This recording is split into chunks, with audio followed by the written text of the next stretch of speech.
रामाय रामभद्राय रामचंद्राय वेदसे रघुनाथाय नाथाय सीताय पतये नमः. Ayodhya chapter number 23. Lakshmana's reply.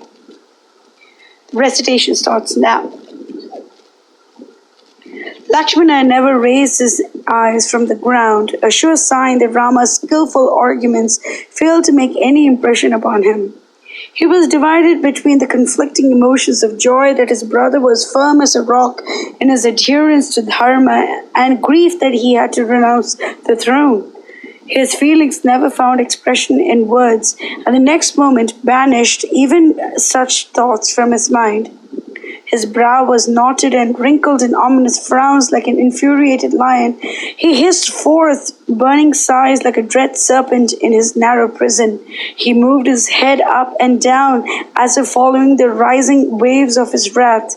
His fingers twined and untwined themselves aimlessly like a trunk of a mighty elephant. He shot a glance from beneath his dark brows at Rama and said, "It is all unseemly of you to exhibit such excitement and manifest pleasure in your exile to the woods. I understand you to say, if I fulfill my father's word to Kaikeyi, it is a crime against Dharma. The people will naturally doubt my readiness and willingness to protect them when I take light of my father's commands. Weaklings, cowards, lunatics, and scum of the Kshatriya race lay themselves down before destiny to be trampled upon and kicked about. But you are the flower of valor and royalty. You need no extraneous help to set aside the might of destiny.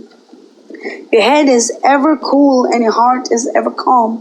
Then is it just of you to lord overmuch this puny destiny and call it omnipotent, unassailable, and invincible?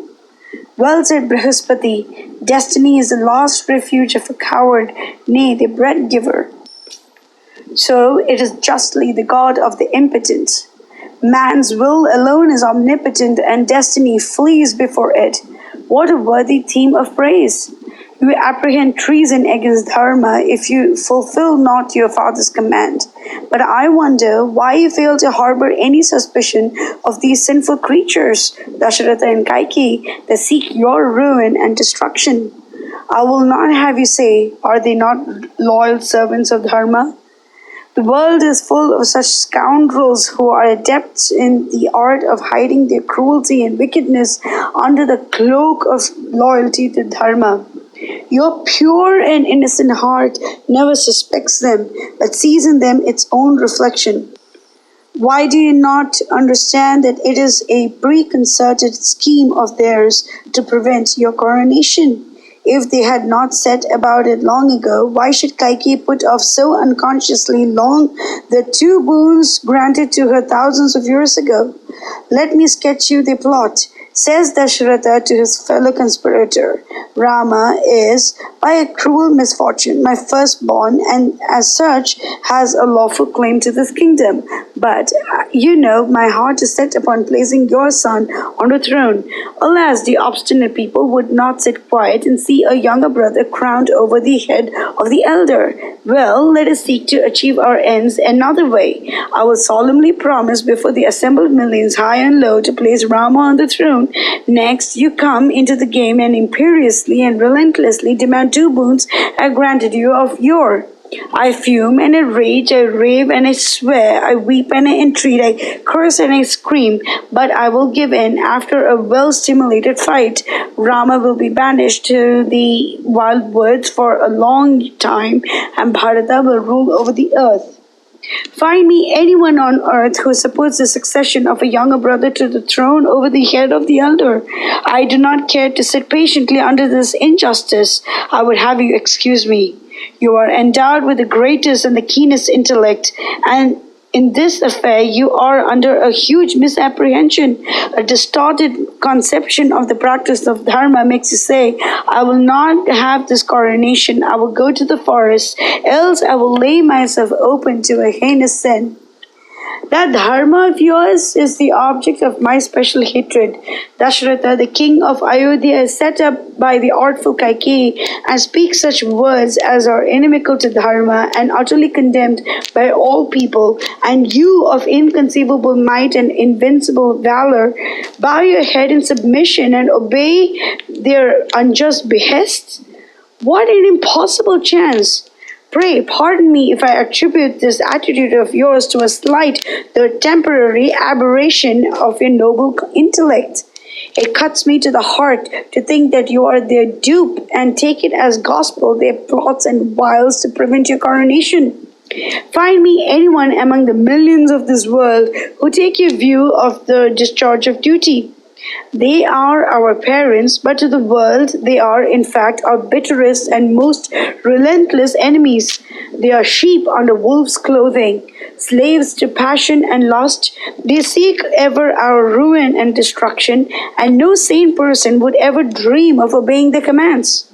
I heard you say, Kaikeyi is not to blame, but destiny that put this evil counsel into her heart. It is a lame argument at best and is supremely ridiculous in my eyes.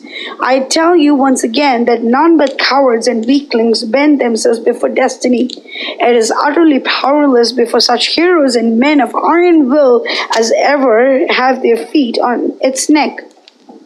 It interferes not with their concerns. Bear with me yet a while, and you will see an object lesson of the comparative merits of free will and destiny. Man's will shall triumph over fate, and the world will learn a profitable lesson that it has wanted for a long time. You hold, and many others with you, that your coronation has been prevented by destiny. This day you will see that destiny flee powerless before my will. Destiny is an elephant in rut that snaps its chains like cobwebs, and all mindless of the sharp goad lords it over all, and my intellect is the fatal noose that will throw it down and drag it powerless and cowed to my feet. The countless myriads in the three worlds with their lords and regents are utterly impotent to prevent your coronation. Why speak of this puny sire of yours? It is but good sport to hoist the engineer of his own petard, and they who plotted in secret to prevent your coronation and banish you to the gloomy forest shall, at my word, themselves taste of the pleasures of the forest life for 14 years. This day shall I nip in the bud their hopes of preventing your installation, and placing the crown on the head of their beloved son, Bharata. One can afford to brave destiny and live, but has anyone heard of a person brave my anger and yet survive to tell it? Would you go to the forest? Well, you shall go, but all in good time. Not now, not for this reason. It is a time-honored tradition among the Ikshvakus that the royal sages rule long and happily over their subjects. When age lays its heavy hand on them, they decide to lead the life of a hermit and make over the kingdom and its cares to their sons, enjoining them to watch over the welfare of the people with paternal solicitude. Even so, you will reign over us long and happily for thousands of years, and seek the solitudes of the forest when your sons shall inherit the kingdom. Do you renounce the crown because a father is a creature of impulses, and the kingdom will change hands with its moods? I take it upon myself to protect this realm, even as the shores keep the ocean billows within bounds. Nay, I swear it by everything I hold most sacred. Let the whole of the heroes be close to me in the heaven if I fail in my promise. I pray you turn your thoughts upon crowning yourself with the materials gathered thereunto. Alone and unaided, I am more than a match for any king that may approach us with a hostile intent. These long arms of mine, are they for show? The bow in my hands, the sword upon my thigh, the quiver on my back, are they toys or gaudy baubles or bravado? They are meant to exterminate our foes, root and branch.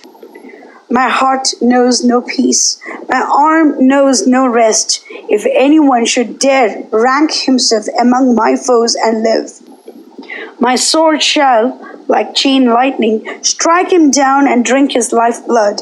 I will treat your eyes this day to a rare feast. My good sword shall lop off the heads the hands and the legs of men, horses, and elephants, until the earth is a trackless forest therewith.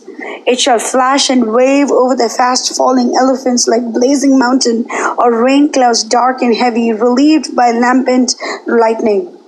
Is there anyone among the countless millions that crowd this earth who dare call himself a man and a hero if I but stand against him on the field of battle, bow in hand?